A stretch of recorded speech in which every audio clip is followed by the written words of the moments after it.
That's what she said. And you know what? What was that? Okay, James. Ooh girl, this one got me activated. Hi, hello everyone, my name is Jer, and the Drag Race universe went from 0 to 2023 in 7 calendar days. There's gonna be so much Drag Race at the end of this summer, and I feel like the fall is gonna be just as impacted since we know for certain that Philippines 4 is coming. We also know that España All-Stars is coming. What are you most excited for? Today we're gonna be talking about Drag Race All-Stars Season 11, Episode 9, That's What She Said. The straight titles are killing me. But first, whoa, that was fizzy. The condensation. That's fresh. We have to do some important housekeeping, and I haven't done this in a while. It has come to my attention after the last several videos in the comment section that a lot of y'all have a fundamental misunderstanding of cumulative opinionated scores. And I know that it's easy to misunderstand cumulative scores because Drag Race on a whole doesn't quite explain to us, the viewers, on what they're judging on. Transparency is not the most key factor of Drag Race, and this has been called out several times that we don't actually have a rubric for what the judges are scoring on. For the purpose of these videos, every week I create my own scorecard with my own parameters and I rank every single person. Each one of the columns represents a pillar in the challenge that was critical and important. When every single one of those scores are added together, that creates an overall score. I factor in whatever's critical for the challenge. In today's episode, for example, I included their lip sync tightness because that is the challenge, their characterization of their RuPaul, their characterization of the guest, whatever their runway was if I liked the style, and then how close it was to the illusion of the David Bowie source material. Each one of those pieces are factored together, and that creates a cumulative score. And before some of y'all start typing your think pieces about whatever you think about me as a human being, it is simple, basic, easy to comprehend math. The school system could not have failed us this poorly. And you might be thinking, why are we even talking about this? I, as a Drag Race reviewer, am super active with y'all as a community. I'm not an engagement farmer YouTuber like other Drag Race reviewers who just make content. I am out here connecting with y'all. And I like to keep expectations set on how these reviews go forward. If you're unable to comprehend somebody else's opinion, this might not be the place for you then. It's okay to disagree with my opinions, but then to make judgment calls on who I am as a human being because of how I ranked these queens in a fake competition reality show is not gonna fly here. And now we move to the episode. I'm a pretty even-keeled reviewer for the most part. I try to separate my feelings from what I'm actually perceiving because I'm a human being first, I'm a Drag Race fan second, and those are parallel to me being a Drag Race reviewer. The injustice of Morgan McMichaels performing very well in Orange Bracket this year, regardless of if I felt that she deserved some of her top placements or not, the objective fact is that Ru decided she was top 2. So then when it came to the decision of her being tied with Akira and Ru said, based on your performance, all competition, and then chose Akira who only had 1 challenge win, even if I love Akira and want her in second round, Morgan was high 2 of those 3 challenges and got snubbed out of the competition. But then we come to Purple Bracket where I think recency bias super took over. We get a tie situation and both contestants are sent to round 2. And there's every possibility that Joey J will get picked, meaning that 4 out of 6 bracket members are going to the next round. That's crazy. And again, it's just not fair that Morgan didn't get a chance to go to round 2 when she had the track record to prove why she deserved it. Meanwhile, Jasmine Kennedy, as a fan, I love her, did not earn position-wise her placement in round 2. Sam was the one who got the most points. However, Jasmine played the social game incredibly well, and I think that factored in to why she's moving to bracket 2. I think Ru and the producers looked and said, well, coming up, we have a Raid a Queen gimmick that we're going to be incorporating into the challenge. Jasmine very clearly navigated the social element with finesse. So we gotta send her to that next round. Who knows what she will do? Plus she's good drama. As an empath, I'm upset for Morgan. I'm sure that she's probably moved on and is no longer feeling any kind of way about this, but I feel bad for her.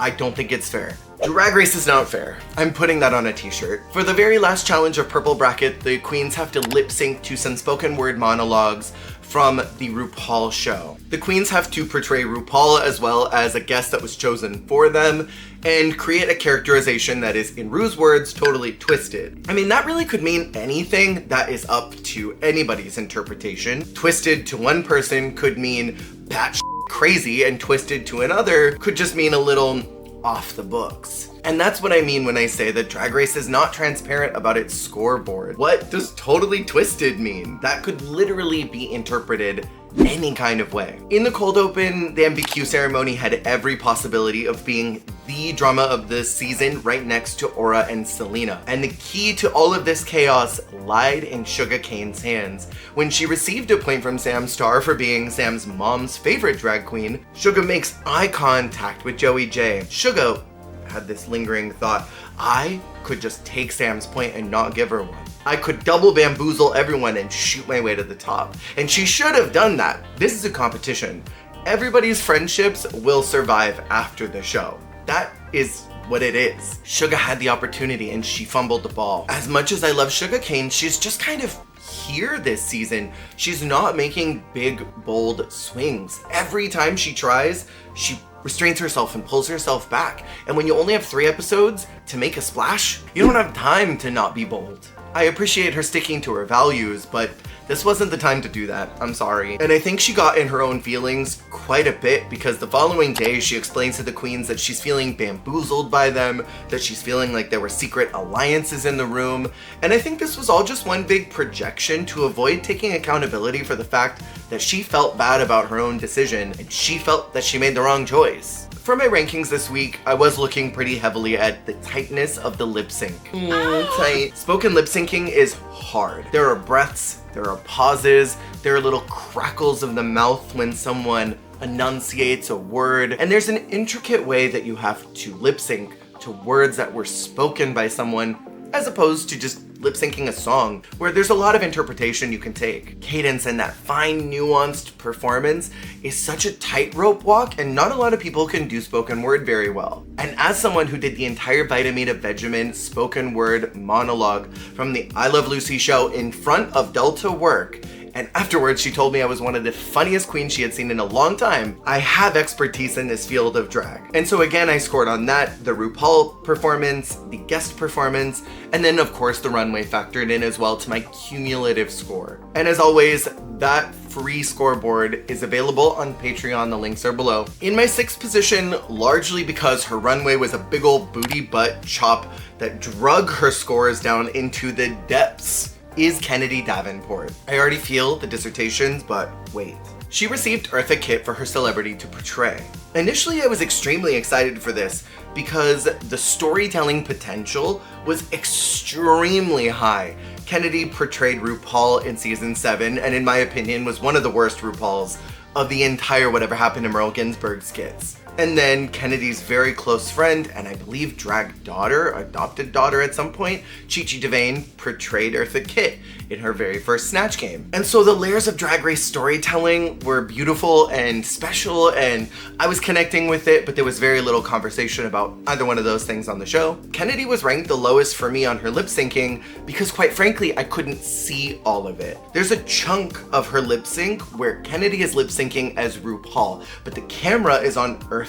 They have a message in the back that they've got celebrities taping. When you pan away from a critical moment like a lip sync, the thing that you are judged on, that's suspicious. Whenever the other queens didn't quite know their lip sync, there was a wide shot to kind of cheat out that they didn't have all of their words as finessed as possible. All those other queens were afforded that, but for a lot of Kennedy's lines, it flashed to the other player in the skit. That's a problem when the challenge is lip syncing. And I just don't know if my brain is as pee-pee poo-poo to have laughed at a lot of this skit. And it was a very standard Kennedy Davenport performance. We've seen this character very similarly in The Bachelor, in The Hole. It was also very similar to her character last week. Messy for the sake of, I think, making RuPaul laugh and going, haha, that's so stupid. And while I can appreciate appealing to the host, it doesn't resonate with me. I did think that the added layer of Ru kind of being over the interview was a funny perspective, and I think that was probably my favorite part of it. The cue cards that said liar and BS, and then the skit culminating with RuPaul falling asleep to what Eartha was saying was actually quite funny. I did enjoy that a lot. Eartha deciding to start knitting was also quite funny, but I didn't like the lizard tongue. I didn't like that the shoes came off, and that was a problem I had with a couple other contestants. When I'm watching someone do spoken word lip sync, the important part is here, how well they know how to do it. But then they added this layer of totally twisted, so I guess that just gave permission to the queens to act a fool. That's kind of what Kennedy did here. And then the runway category was David Bowie Icon. I live, I laugh, I love. I was so excited to see this prompt. And I was jazzed that Kennedy was gonna do a Jareth look. As someone who loves Labyrinth, I was extremely offended by this look. I deeply and spiritually connect with this movie, and I could probably lip sync the entire movie from start to finish because that's how much I love it. When Lucy LaDuca came out not pregirt for her Beyonce runway, and y'all were hopping mad on the internet, that's how I feel about this look. I am gonna be so for real. I cannot separate my personal opinion from how much I was upset about this look. It's just a bunch of Christmas bonanza rummage sale bullshit glued onto clothes, and I'm not here for it. This look, based loosely on the color palette, is probably meant to reference the finale costume where Jareth is in this feathery cape situation, this fiercely twisted puff sleeve, and then there are these silver boots that he's wearing. This look isn't even close. There's Christmas front door wreaths on her shoulders, which, where is that coming from? There are a bunch of balls on the waist. Jareth never wore tan boots. It would be silver for this look, or even you could maybe get away with doing the black with the pleated cuff. This look is egregious to me. The necklace is great. That's a great match. That might even be a replica. But the red hair is totally wrong, completely incorrect. Jareth was a dirty blonde all film. And right now I feel like Chad talking about Cher. Cher doesn't do that. She would never go whole. Literally everything is wrong about this look. It is a super chop, and this is the reason why Kennedy's at the bottom. Quite honestly, she probably would have been closer towards 4 or 3 depending on how the scores went. But this look made me so mad. In my 5th position for very similar reasons is Sam Starr, who was assigned Anna Nicole Smith. Sam was almost very high on my scoreboard. She did one of my favorite guest impressions, and then I think her RuPaul was quite brilliant. Even if it was a bit, how do I say this? White person portraying a person of color at times? I don't know if that's kosher to say, but that's my tea. I love how different her Anna Nicole was to her RuPaul. I think she hit some great beats on both of them. I did think that the hair for Ru was a bit nuts. It looked a little more like bedhead rather than RuPaul's hair. And overall for her Anna Nicole, I found her movement and characterization, her subtle facial articulation to be soft and gorgeous, understated with the right amount of demure sensuality. It had this provocative innocence to it, and it was just a transcendent performance. Her characterization had these layers of contradictions, but it worked. When she kicked her legs in the air and crossed them after the no panties conversation, that locked me in with her. I was so ready to stand this week and put her high on my scoreboard. And I think with a lip sync like this, there's not a lot of gregarious moments. This is a pretty subtle conversation that Ru is having with Anna. Ru is the one who gets up and acts a little wild. And to find a middle ground and be entertaining in a skit like this where it's all kind of low energy, I think Sam did a great job finding a place in the middle to play at. And her lip sync was incredibly tight. For her runway, Sam is referencing Ziggy Stardust. So let's get into this and put on our listening ears for a moment. This look is iconic, right? Ziggy, not Sam's. 1,000 drag queens around the world have done this look, and I am absolutely, undoubtedly certain that there were more authentic versions that she could have thrifted online. Because a lot of the signature elements of this costume, I'm talking about the thickness of the stripes, the direction they're going in, the construction of the top, the neckline, those are all wrong for Ziggy. And I have a major personal problem with reinterpretations of looks as you. In a night of 1,000 whatevers, I want to see that person, not you. I want to see you personify them. It's supposed to be Bowie, not Sam, and I hate that the cape says her name on it, especially in other Night of 1000s where the judges came for Deja for having a loose interpretation. They got on Kenya for not sticking closer to the Shaka Khan look. Kenya's look sucked, but that's not the point. They said that Britta's Michelle was distracting because it didn't have the drop earrings. And Joe Black is a perfect example of someone who did a Bowie look and they claimed that they didn't see it fully because it had a slightly different reconstruction to it. Both Kennedy and Sam's were complete departures from the original look, but they could see what the prompt was. The dots, they don't connect. The judges pick and choose when they're going to zero in on details. They pick and choose when certain things matter. There is no consistent rubric or scoreboard that they are following because then they have to follow it every single time. That's the reality. And so with all of those things in mind, why did they live for the fact that this was Sam and not Bowie? I got grouchy, I'm sorry. I can say no more about this look. It's a soft chop, purely because of the egregious nature of changing it so severely. In my fourth position is Jasmine Kennedy, who received Tammy Faye Mesner. The illusion of both looks in the performance was spot on. The exact outfit that Tammy Faye had, it was beat for beat. I like that Jasmine did the modern shrimp nails, even if that's not totally RuPaul of that time. And her Tammy impression was perfectly airheaded in a way that made me endeared to her, and I enjoyed her Tammy performance quite a bit. However, I did find her lip syncing to just be large and expressive rather than be completely accurate to the words that were happening. Again, spoken word is hard, so I can give a little bit of grace in certain areas, but it was just giant rather than being precise. In a world where Kennedy and Sam didn't desecrate their runway outfits, in my opinion, Jasmine would have been my sixth position and the two of them would have alternated somewhere else. Because to be quite honest, I was kind of bored with her performance and I didn't think it was that strong, but she made up the difference with her Tammy performance, which kind of evened out her scores. Her laughing as RuPaul was a bit more like a Santa Claus at the mall, or if you go meet Mickey Mouse at Disneyland and the performer has to fake laugh to make it seem like whatever joke you told them was funny, and so they just really big emote to it. I didn't think that was funny. On the runway, Jasmine is doing Bowie's Freddie Mercury tribute. I think she looks hot, super chic. This look is definitely a departure from the original source material. Again, referencing Joe Black, if Joe took a departure from the look and they got on them, but then Jasmine doesn't get the same smoke, what are we doing here? I can't get on the others if I don't hold Jasmine to the same standards and critiques. There is something to say about making looks draggy. I think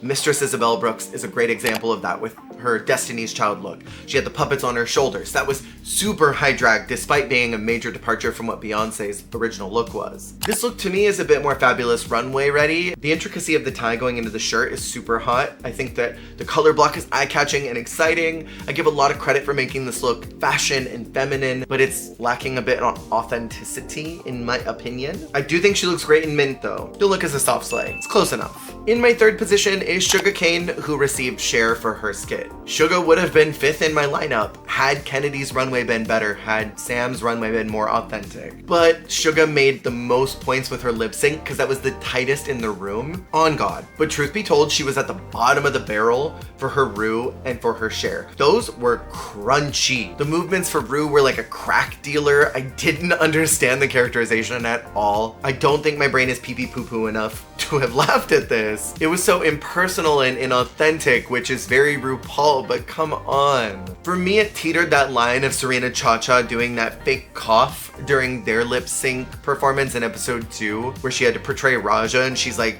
I wonder if anyone else talks about us like this. Alright. And then her Cher was the crunchiest Cher I've ever seen on Drag Race, and she made terrible eye contact. I found her falling into a good rhythm right at the last 20 seconds of this skit. There was this moment where she kind of leaned on the couch and had this almost Wendy Williams type of impersonation where she crossed her legs and she seemed locked in on the interview, and I wish she had followed that route. I also don't really understand making Ru the crazy person in the skit and watering down Cher to almost nothing. Not that you should make Cher a lunatic, but I feel like you could go really big and bold, exaggerated with your movements as Cher. Constantly be doing the hair thing and the tongue thing. None of that was present. It was just lip syncing to the ground, eyes closed, boring. And then Ru was crazy. On the runways where Suga made up the most of her points on my scoreboard, and that's where it balances her out, she was referencing the Aladdin Sane tour, serving us some exaggerated hip tea. And it's actually quite funny because on my weekly Drag Race podcast, we're talking about Drag Race UK Season 5, and Banksy just did this look, which got very high marks from me and Jess. So it's kind of funny that it worked out this way. Suga's is great. I'm impressed by the peekaboo of red that's lining the pants if you clock that. The style lines of the silver are bitchin'. Oh, wait a minute, bitches. This is an extremely impressive garment, and she carried it well in my opinion. I like her style. I think the reference was on point. This was maybe the most solid salute to David Bowie of all of them. It's a big slay. But again, this should not have brought her to the middle of my point system. Kennedy and Sam should have been higher than her, but their runways were boot nasty. In my second position is Joey J, the first gay contestant on Drag Race, in a very, I guess, kind of a manner, because Sam should have been above Joey in the performance, because Joey's overall performance was very mid to me, but she made the most points on the runway. And so the redistribution of those ends up where it does. Redistribution! Joey got B. Arthur for her skit, and I think her looks for both characters were great. Her B. Arthur illusion was quite glam and pretty. I think it was a great pull for her. Joey had some fabulous hand movements. I liked the way that they were flicking. Both of her characters were very clearly fleshed out and polished. She identified what she wanted to do with them. She had this swag about her as B. Arthur, but then her Ru was also a bit nuts. Her laughing as Ru was just one hand motion away from being Mistress's Giggle Head Wiggle. New drag queen name? Giggle Head Wiggle? I don't know, the challenge was fine. She certainly didn't knock it out the way that Sam did. Poundstabba! On the runway, Joey is showcasing this look from the Glass Spider tour. The androgyny of the look is extremely hot. That's very Bowie to me. I love that the outfit is stoned to death, and I'm always a sucker for that. She took the look, she exaggerated it, she made it more drag. It deserves high marks because this is exactly what I want to see on a runway of this nature. I want to see your interpretation of that character, make it a little more drag, but stay as authentic as possible. I like the interpretation of the jacket and structure that was added to that. I am sure that Michelle was pissed about those chaps, and I am certain that's why Joey was just safe. But this was easily the best look of the entire night on the runway. It is a max slay. It's a great reference while making subtle, draggy changes that don't distract from the source material. And then in my number one position is Hershey Lour Jet.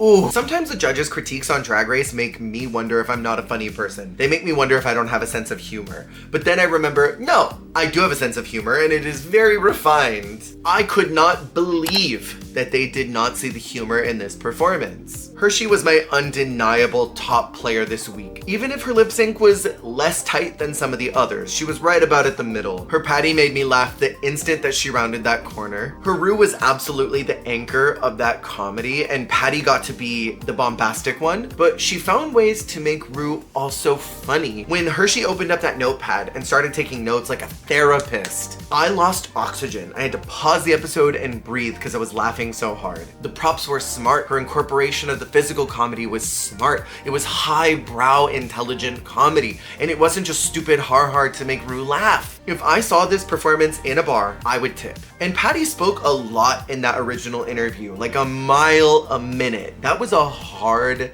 number to lip sync to. And so the fact that Hershey knew the majority of those words and was just a little off on some of her timing is still impressive to me because, again, spoken word lip syncing is very difficult. She managed to find comedy without being a bozo. That counts a lot for me in my book. I can appreciate some clownery and buffoonery every now and again, but I just want refined humor.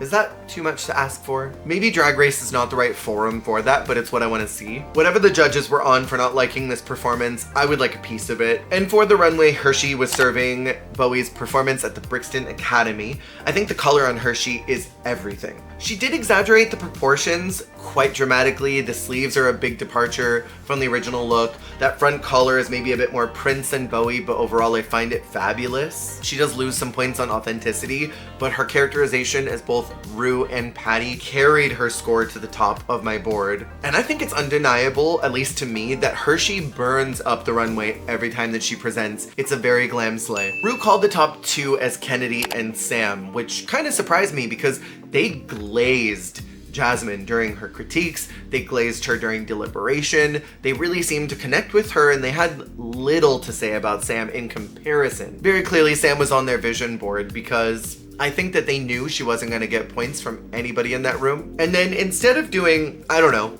Life on Mars, The Underground, Magic Dance, anything by Bowie, they did Breaking Dishes by Rihanna. Why this?